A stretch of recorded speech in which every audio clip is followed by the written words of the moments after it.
السلام علیکم ناظرین دوستو، آج کی اس ویڈیو میں ہم دنیا کے 8 متروک شدہ خوبصورت مقامات کی سیر کروائیں گے۔ یہ مقامات ایک زمانے میں نہایت مصروف اور پرہجوم تھے، لیکن وقت کے ساتھ ساتھ ان کی ضرورت اور اہمیت کم ہوتی گئی اور اب وہ بالکل ویران اور سنسان ہیں۔ ان میں تھیڑ، ریلوے اسٹیشن اور کانے وغیرہ شامل ہیں۔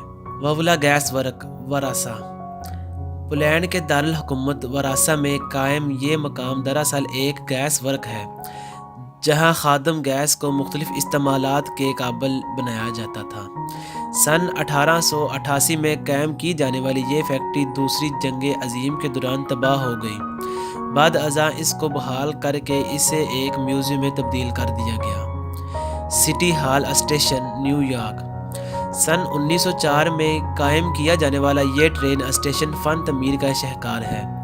نہایت خوبصورتی سے تعمیر کیے جانے والے اس اسٹیشن کی چھت شیشے سے بنائی گئی ہے، جس سے سورج اور چاند کی روشنی چھن کر اندر آتی ہے، لیکن غلائی میں گھومتی پٹریوں کی وجہ سے مال بردار ٹرینیں یہاں رکنے سے قاصر تھیں، جس کے باعث 1945 میں اسے بند کر دیا گیا۔ ربجرگ لائٹ ہاؤس، ڈنمارک کی ساحلی پٹی پر قائم یہ لائٹ ہاؤس 1990 میں بنایا گیا۔ جلد ہی مٹی کے کٹاؤ اور موسمیاتی تبدیلیوں کے باعث یہ مختلف خطرات کا شکار ہو گیا، جس کے بعد اسے بند کر دیا گیا۔ ماہرین کے مطابق 2023 تک یہ لائٹ ہاؤس سمندر میں گر جائے گا۔ ہاچی جورائل ہوٹل، جاپان کے ایک جزیرے ہاچی جوجیما پر قائم یہ ہوٹل 1963 میں کھولا گیا۔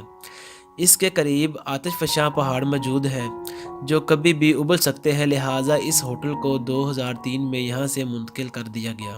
پلیمتھ، برطانوی شاہی حکومت کے زیر تسلط مونٹسرٹ نامی جزیرے کا مرکزی شہر پلیمتھ 1995 میں آتش فشاں پہاڑ ابلنے کے باعث نصف سے زائد راکھ میں دفن ہو گیا۔ قسمتی سے یہاں کوئی جانی نقصان نہیں ہوا۔ اب یہ ایک سنسان شہر ہے۔ Body, California. امریکی ریاست کیلیفورنیا کے نواح میں موجود اس قصبے میں 1859 میں سونے کی کانوں کی موجودگی کا انکشاف ہوا۔ بے تحاشا کان کنی کے باعث اس جگہ کو نقصان پہنچنا شروع ہو گیا اور مقامی آبادی نے یہاں سے ہجرت شروع کر دی۔ اب یہاں بمشکل 40 کے قریب افراد آباد ہیں جو اس قصبے کی سرحد پر رہتے ہیں۔ اوورفم تھیڑ، میساچوسٹس۔ امریکی ریاست میساچوسٹس میں قائم یہ تھیڑ ایک زمانے میں ہالی ووڈ کی تقسیم کار کمپنی RKO کی ملکیت رہا۔ اس کے بعد یہ ٹوبیکو کمپنی کے ہاتھ فروخت کر دیا گیا اور کچھ عرصے تک یہ ٹوبیکو کے ذخیرہ گاہ کی حیثیت سے استعمال ہوتا رہا۔ اب یہ جگہ خالی ہے اور یہاں کسی ذی روح کا نشان نہیں۔ کنفرنک اسٹیشن، اسپین اور فرانس کی سرحد پر قائم اس اسٹیشن کی تعمیر میں ماہر تعمیرات کے ساتھ مصور بھی شامل تھے۔ سن 1970 میں اس اسٹیشن سے فرانس کی طرف نکلنے والا پل ٹوٹ گیا، جسے دوبارہ تعمیر نہیں کیا گیا۔ اس اسٹیشن سے البتہ اسپین کی اندر ٹرینوں کی آمد و رفت جاری ہے، لیکن ان کی تعداد کم ہے۔ مزید اس طرح کی اچھی ویڈیو دیکھنے کے لیے میرا چینل ضرور سبسکرائب کریں اور اپنے دوستوں کے ساتھ بھی شیئر کریں۔